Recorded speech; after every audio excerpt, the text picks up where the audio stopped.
चांद्यापासून मांद्यापर्यंतच्या सर्व शेतकरी मित्रांसाठी आता आपला मित्र उदय लाड घेऊन आला अनोखा व्हिडिओ पाहणं सर्वांची शेती मित्र करतो आता खूप खूप स्वागत. शेतकरी मित्रांनो, आपण सर्वांनी आता थंबनेल पाहितलं व आपण सर्वांनी आता टायटल सुद्धा वाचले. चांद्यापासून मांद्यापर्यंतच्या सामान्य कास्तकार बांधवांसाठी सध्याचा हा लाख मोलाचा व्हिडिओ आणि सध्याची ही लाख मोलाची माहिती. जी माहिती सामान्य शेतकरी मित्रांसाठी घेऊन आली आहे सध्याची ही आनंदाची वार्ता. ज्या आनंदाच्या वार्तेनुसार आता येत्या 72 तासात राज्यातील या जिल्ह्यात होणार आहे पाणीच पाणी. इथं प्रश्न उद्भवलाय की मग येत्या 72 तासात राज्यातील कोणकोणत्या जिल्ह्यात होणार आहे पाणीच पाणी. चला तर मग या सर्वात महत्त्वाच्या 100 प्रश्नाच्या आजच्या व्हिडिओच्या माध्यमातून इथं प्राप्त करूयात उत्तर. ज्यांना ज्यांना या प्रश्नाचे अचूक उत्तर जाणून घ्यायचे आहे त्या सर्वांनी हा व्हिडिओ आता सुरुवातीपासून शेवटपर्यंत पाहावा. जिथे व्हिडिओ पाहत असताना आपल्या सर्वांना व्हिडिओमधील माहिती आवडल्यासारखी वाटेल तिथं व्हिडिओस लाईक करा. जास्तीत जास्त कास्तकार बांधवांपर्यंत हा अत्यंत महत्त्वाचा व्हिडिओ पोहोचवण्यासाठी जरूर व्हिडिओला शेअर करा. ज्यांनी आतापर्यंत चॅनलला सबस्क्राईब केलं नाही त्या सर्वांना मनापासून कळकळीची विनंती करतो की चॅनलला सबस्क्राईब करून नोटिफिकेशन बेलला जरूर ऑल करा. याच्यामुळे येणारा प्रत्येक व्हिडिओ हा आपल्या सर्वांना या ठिकाणी मिळत राहतो आता सतत.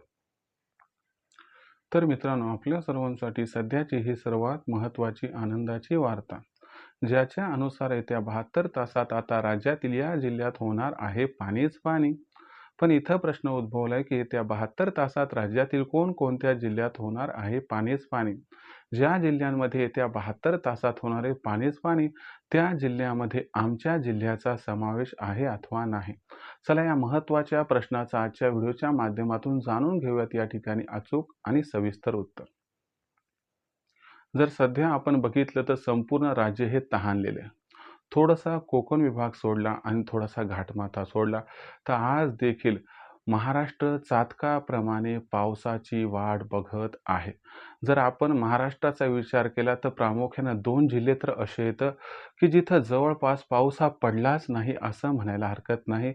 ज्याच्यामध्ये क्रमांक 1ला आहे खानदेशातील नंदुरबार हा जिल्हा आणि त्याच्या खालोखाल आहे मराठवाड्यातील हिंगोली जिल्हा. या 2 जिल्ह्यामध्ये पाऊस हा अत्यंत कमी झाला. मग इथला कास्तकार बांधव या ठिकाणी पावसाची वाट पाहत आहे.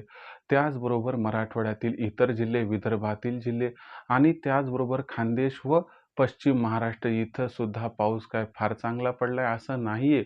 मग अशा परिस्थितीमध्ये कोणती प्रणाली निर्माण झाली की जे येत्या 72 तासांमध्ये आपल्याला पाऊस देणार आहे?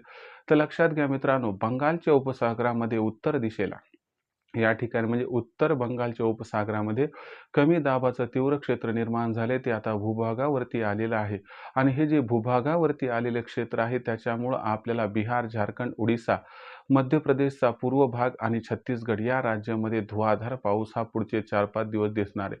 पण याच परिस्थितीमध्ये जो चक्राकार या ठिकाणी असणारा एक पट्टा निर्माण झालाय व कमी दाबाचा पट्टा निर्माण झालाय तो अरबी समुद्रातील असणाऱ्या बाष्पाला ओढत आहे.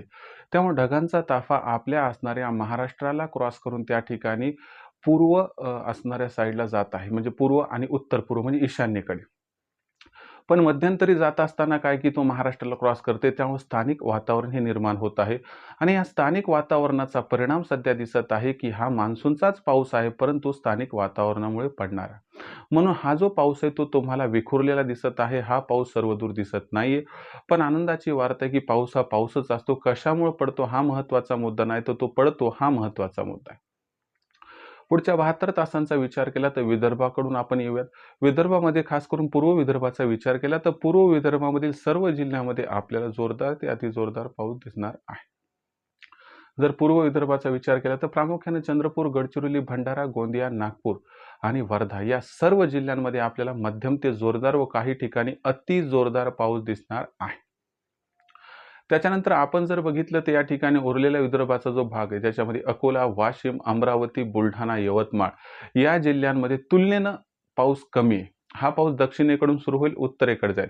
म्हणजे सुरुवातीला यवतमाळ, वाशिम, अकोला इथं पाऊस अधिक असेल, त्यानंतर वाढत वाढत जाऊन बुलढाणा, अमरावती इथं सुद्धा पाऊस हा अधिक कोसळणार आहे. पण जेवढा पूर्व विदर्भात पाऊस कोसळणार त्यापेक्षा थोडासा तुलनेनं कमी पाऊस इथं होणार आहे. पण इथं सुद्धा मध्यम ते जोरदार पाऊस होणार आहे. त्याच्यानंतर येऊयात आपण खानदेशाकडे. खानदेशात प्रामुख्याने 3 जिल्हे नंदुरबार, धुळे आणि त्यासोबतच असणारा जळगाव जिल्हा. या तिन्ही जिल्ह्यामध्ये पाऊस काळ चांगला होण्याची शक्यता आहे. पुढील 72 तास या जिल्ह्यांसाठी अत्यंत महत्त्वाचे आहेत. या जिल्ह्यातील तुरळक ठिकाणी अतिवृष्टी होईल, बाकी ठिकाणी मात्र मध्यम ते जोरदार पाऊस होणार आहे. काही ठिकाणी हलका पाऊस होऊ शकतो, पण नंदुरबार जिल्ह्यातील जो कास्तकार बांधव फार अडचणीत आहे. त्याच्यासाठी आनंदाची वार्ता, की पुढील 72 तास तुमची असणारी जी काही टक्केवारी फार घसरली आहे, ती टक्केवारी सुधारण्यासाठी उपयुक्त ठरेल. त्याच्यानंतर आपण जर या ठिकाणी आलो मराठवाड्याकडे, तर मराठवाड्याकडे भीषण परिस्थिती. मराठवाड्याचा विचार केला तर आजही बघा संभाजीनगर असू द्या, जालना असू द्या, त्यासोबत बीड, परभणी, लातूर, धाराशिव, हिंगोली सर्व जिल्ह्यामध्ये व नांदेड या जिल्ह्यामध्ये पाऊस हा कमी आहे. पण दक्षिणेकडून पाऊस सुरू होणार आहे. सुरुवातीला धाराशिव, लातूर, नांदेड, हिंगोली या जिल्ह्यात पाऊस हा अधिक होणार आहे. त्यानंतर पाऊस वाढत वाढत जाऊन परभणीत पण वाढणार आहे. त्यासोबत जालना, बीड, छत्रपती संभाजीनगर म्हणजे सर्व जिल्ह्यामध्ये पाऊस हा हलका ते मध्यम होणार आहे आणि काही ठिकाणी जोरदार पाऊस. म्हणजे तुम्ही बघितलं तर विदर्भापेक्षा पावसाची थोडीशी असणारी या ठिकाणी आपण जी फ्रिक्वेन्सी आहे ती कमी आहे. म्हणजे पाऊस हा अति जोरदार नाही, पण पिकाला जगवणारा पाऊस आहे. हा पाऊस तुम्हाला त्या ठिकाणी जीवदान देणार आहे आणि भविष्यातील प्रणालीसाठी उपयुक्त वातावरण सुद्धा निर्माण करणारा आहे. त्यानंतर जर आपण आलो या ठिकाणी मध्य महाराष्ट्राकडे, तर मध्य महाराष्ट्रामध्ये नाशिक, पुणे, सातारा, त्यासोबत कोल्हापूर हे जे या ठिकाणी आपले जिल्हे आहेत, याच्या घाटमाथ्यावरती जोरदार ते अतिजोरदार पाऊस होईल.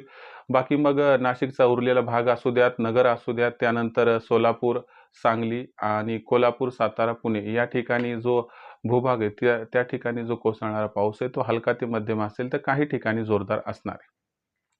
राहता राहिला कोकण विभागाचा प्रश्न, तर कोकणामध्ये मग सिंधुदुर्ग, रत्नागिरी, रायगड, मुंबई शहर, मुंबई उपनगर, ठाणे, पालघर या जिल्ह्यामध्ये पाऊस चांगला दिसतोय. काही ठिकाणी अतिवृष्टी होण्याची शक्यता आहे.